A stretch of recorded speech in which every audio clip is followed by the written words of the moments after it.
खीरे की उन्नत खेती कैसे करें? दोस्तों अस्सलाम वालेकुम, नमस्कार, सत श्री अकाल। मैं लतीफ़ कुरैशी, आप देख रहे हैं मेरा यूट्यूब चैनल लतीफ़ कुरैशी बेस्ट गार्डनिंग। आज हम आपको खीरे की आधुनिक खेती के बारे में बताने जा रहे हैं कि खीरे की खेती करके कैसे कमाई की जा सकती है, हाइब्रिड खीरे की खेती कैसे करनी चाहिए, साथ ही साथ खीरे में लगने वाले रोगों के बारे में भी आपको बताएंगे। खीरे की जैविक और रासायनिक दोनों प्रकार से खेती की जा सकती है।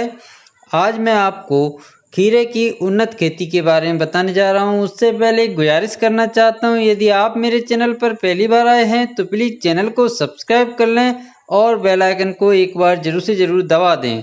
तो चलिए आइए शुरू करते हैं खीरे की उन्नत खेती के बारे में जानकारी।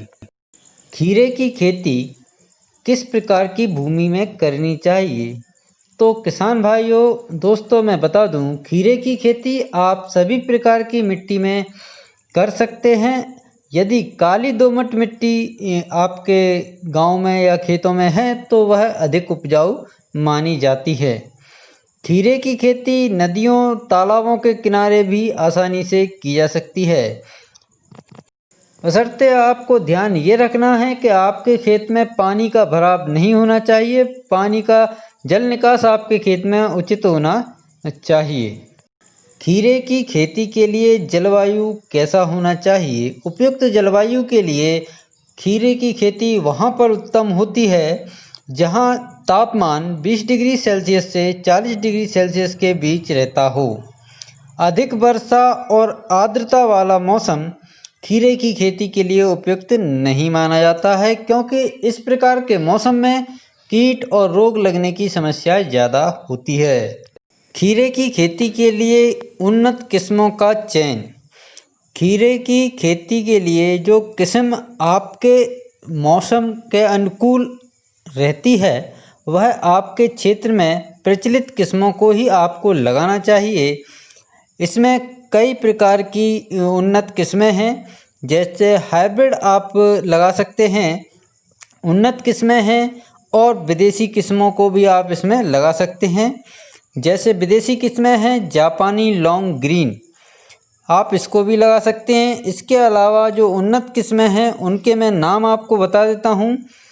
स्वर्ण पूर्णिमा, पूसा बरखा, सिलेक्शन, पूसा संयोग, पूसा उदय, स्वर्ण अगैती आदि कई प्रकार की किस्में हैं। आप अपने क्षेत्र के हिसाब से किस्मों का चयन अवश्य करें। खेती की तैयारी किस प्रकार करें? तो किसान भाइयों, खेती की तैयारी करते समय मिट्टी पलटने वाले हल से जुताई कर देना चाहिए 2 से 3 बार। उसके बाद हैरो या कल्टीवेटर से मिट्टी को भुरभुरा बना देना चाहिए। इसके बाद एक बार आपको पाटा भी लगाकर खेत को समतल कर देना चाहिए। और यदि आप खाद देना चाहें इस समय तो गोबर की खाद 12 से 18 टन गोबर की सड़ी हुई खाद आप 1 हेक्टेयर में देकर उसको मिट्टी में मिला दें। बीज बुवाई का समय। बीज बुवाई का समय आप जून जुलाई का जो समय रहता है वह उपयुक्त माना जाता है।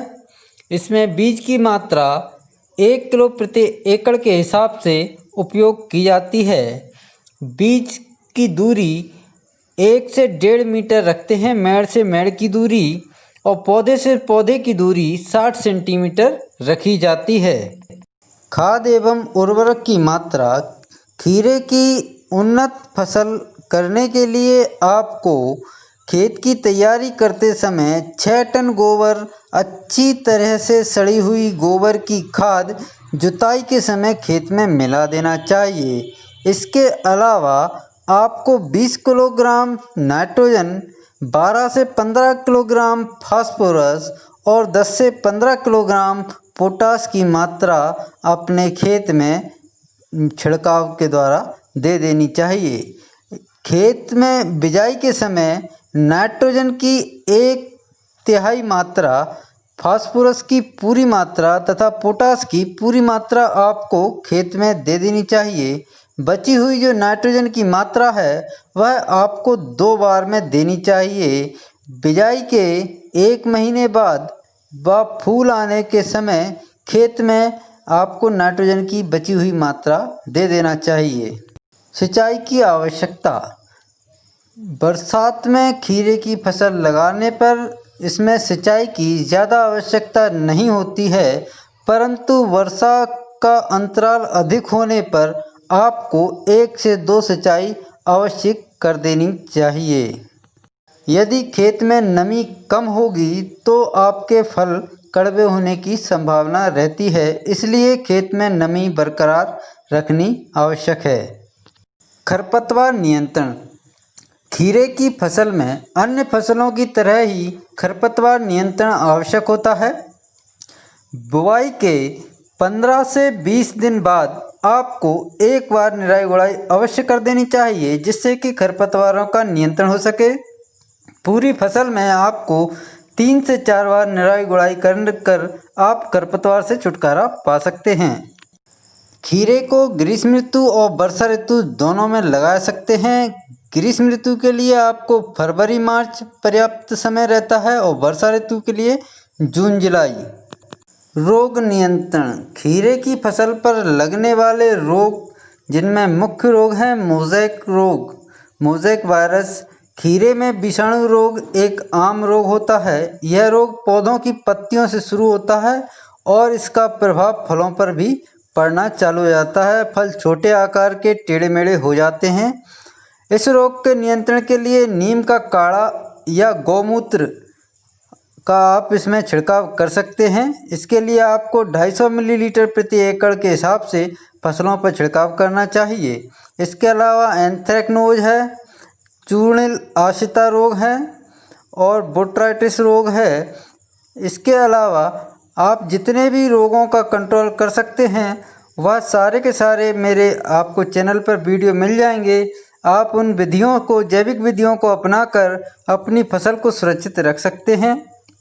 इसके अलावा कीट जो लगते हैं उनकी रोकथाम भी आप इन विधियों से कर सकते हैं। इसमें है एफिड। ये बहुत छोटे आकार के कीट होते हैं।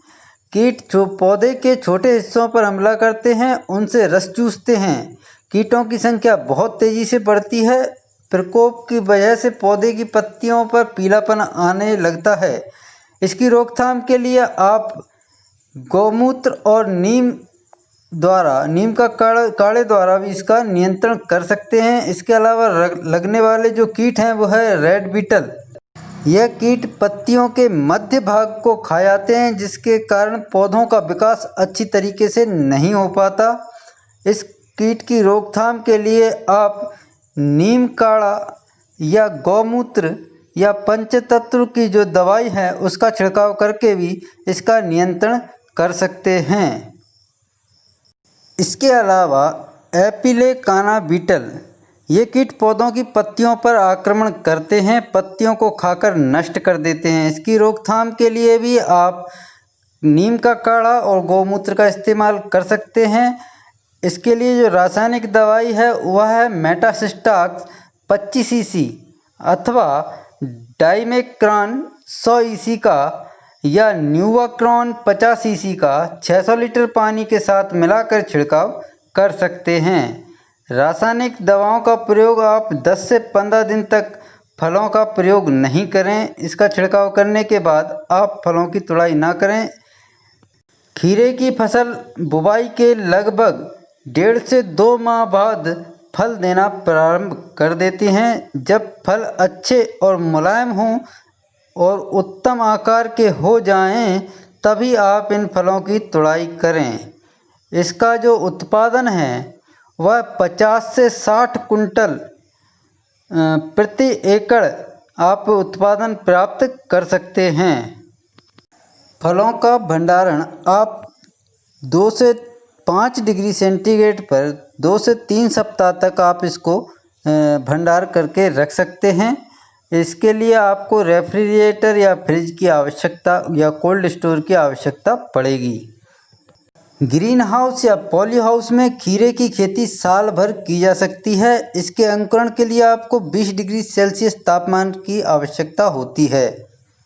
फलों की तुड़ाई करते समय ध्यान रखना चाहिए कि तेज धार वाले चाकू या फल को घुमाकर तोड़ना चाहिए और जब भी आप बेल लगाएं तो उसको तार का सहारा, जिसको सहारा विधि बोला जाता है, वह अवश्य करें ताकि आपके खीरे के फल को कम से कम नुकसान हो। ज़मीन पर लगा रहने से फलों को नुकसान होता है और आपका उत्पादन भी घट जाता है। इसलिए सहारा विधि खीरे की फसल पर अवश्य से अवश्य अपनाएं। उम्मीद है जानकारी पसंद आई होगी। और जिन दोस्तों को, जिन किसान भाइयों को यदि वीडियो पसंद आया हो तो वीडियो को ज़रूर से ज़रूर लाइक करें और अपने अन्य किसान भाइयों के साथ इसको शेयर करें। वीडियो देखने के लिए धन्यवाद। अस्सलाम वालेकुम, नमस्कार, सत श्री अकाल।